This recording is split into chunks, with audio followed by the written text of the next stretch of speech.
Saudaraku, orang yang beriman akan menyambut firman.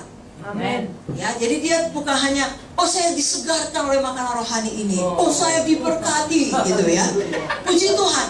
Tapi itu tidak cukup. Langkah selanjutnya ada perubahan. Amin. Ada tindakan. Amin. Ya, kalau hari ini kita dengarkan firman dari Bu Mutia dengan contoh-contoh praktek yang sangat jelas, yang memang disampaikan dengan hati yang mengasihi untuk menolong kita sampai pada panggilan Tuhan tadi. Dan sejak awalnya itulah kehendak Tuhan bagi kita yang sempurna.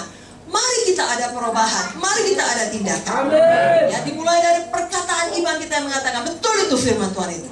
Ya, sayalah orangnya, saya akan melakukannya. Amin. Ya, inilah tempat saya di mana Tuhan telah mengutus saya. Amin. Dan sekaranglah saatnya saya berubah. Bukan nanti, bukan besok, bukan ketika masalah selesai. Sekaranglah saatnya. Kalau kita membaca dalam firman Tuhan, kisah daripada tokoh-tokoh Alkitab, semua mereka yang berhasil adalah orang yang menjawab demikian. Tetapi untuk meneguhkan kita juga, pada awalnya tidak semua mereka langsung menjawab demikian. Ketika mereka bertobat, lalu Tuhan memakai mereka menjadi orang yang memberi dampak pada generasi mereka. Amin. Kalau kita ingat Sarah, istri Abraham, ketika firman Tuhan datang kepadanya, dia juga tidak langsung menjawab, iya betul, saya orangnya yang akan melahirkan. Ya, betul, tidak ada yang mustahil bagi Tuhan. Nah, sekaranglah saatnya itu digenapi. Tidak, dia justru ketawa kan. Aku sudah tua. Bagaimana mungkin aku punya anak? Suamiku pun sudah tua, aku sudah tua. Justru yang sebaliknya dikatakan Sarah. Musa juga, ketika Tuhan memanggil dia di padang Midian, dia tidak langsung berkata, ya Tuhan, ini saya, utuslah saya. Sebaliknya dia berkata, bukan saya orangnya, bukan Mesir tempat saya. Yang jelas bukan sekarang saatnya Tuhan, pilih orang lain. Aku ini gagap, aku tidak pandai berkata-kata. Gideon juga ketika dipanggil Tuhan, dia berkata, aku adalah yang paling kecil di antara kaumku, di antara seluruh suku-suku Israel. Tapi apa kata Tuhan? Kaulah pahlawan yang gagah perkasa. Saudaraku, baik Sarah, baik Musa, baik Gideon, akhirnya bertobat. Dan kita tahu, lagi dalam kisah Gideon, hanya dengan 300 orang mengalahkan musuh yang begitu banyak. Saudara bukan perlu semua orang. Saudara hanya perlu orang yang Tuhan mau sama saudara. Saudara tidak perlu meyakinkan semua orang. Ada bagian kita masing-masing. Dan saudara, kita tidak perlu terlalu tinggi hati atau serakah. Itu bukan jalan Tuhan, tapi ada panggilan kita. Baik secara pribadi, baik secara sidang. Itu yang kita kerjakan. Amin. Amin, saudaraku. Amin. Jadi sesuatu harus berubah dari cara berpikir kita yang lama. Amin. Puji Tuhan, Sarah, Musa, Gideon, dan tokoh-tokoh lain dalam Alkitab, akhirnya berkata, ya Tuhan, saya orangnya. Ini tempat saya. Artinya, betul, ini panggilan Tuhan, saya kerjakan maksud Tuhan. Amin. Dan mereka tidak lagi menunda-nunda, mereka bertindak dengan iman. Sekaranglah saatnya. Lalu hidup mereka memberi dampak yang luar biasa. Amin. Biar hidup kita juga demikian. Amin.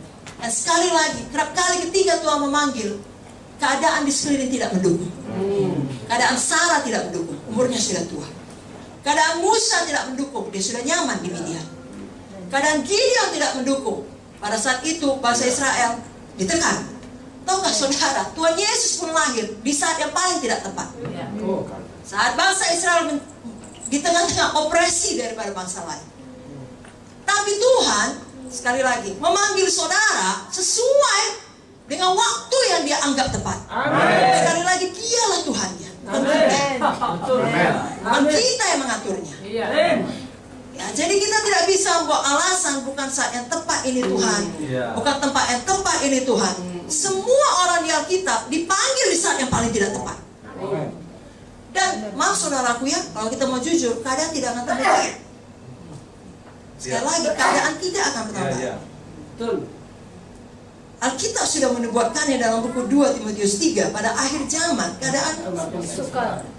Saya bacakan 2 Timotius 3 ayat 1 sampai 5. Ketahuilah bahwa pada hari-hari terakhir akan datang masa yang sukar. Manusia akan mencintai dirinya sendiri. Kira-kira udah banyak begitu? Dan menjadi hamba uang. Ada yang begitu? Mereka akan membuat dan menyombongkan diri. Mereka akan menjadi pemfitnah.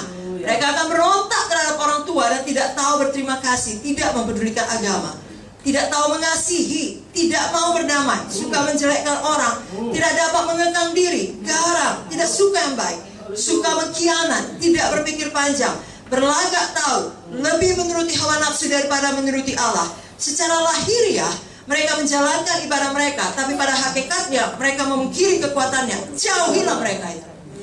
Tuhan bahkan tidak berkata, janganlah kau menjadi kecewa oleh mereka, jangan kau syok, ya, atau jangan berusaha mentobatkan mereka. Jauhilah mereka itu. Kenapa? Karena saudara harus memastikan saudara maju di dalam panggilan Tuhan. Amin. Dan biarlah Roh Kudus bicara kepada kita masing-masing. Amin.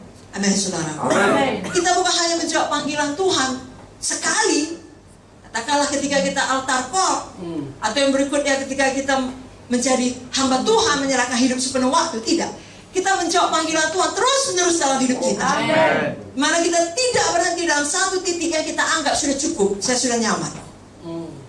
Saudaraku, dunia ada di dalam kegelapan.